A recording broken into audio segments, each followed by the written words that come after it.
ಕಾಮನ ಬಿಲ್ಲಿಂದ ಬಣ್ಣಗಳ ಕದಿಯೋಣ, ಮೋಡದ ಕಡಲಿಂದ ಪನ್ನೀರ ಕಡೆಯೋಣ, ಬಿಳಿ ಹೆತ್ತ ಬಣ್ಣಗಳ ಬಿಳಿ ಬಿಳಿ ಬಟ್ಟೆಗೆ ಚೆಲ್ಲೋಣ, ಓಹೋ ಕುಣಿಯಾಡೋಣ.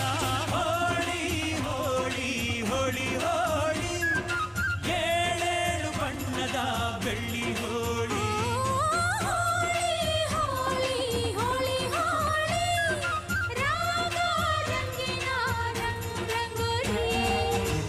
ಅರಿಶಿನ ಕುಂಕುಮವ ಒಂದು ಕ್ಷಣ ಬೆರೆಸೋಣ, ಹಸಿರಿನ ಜೊತೆಯಲ್ಲಿ ಒಂದು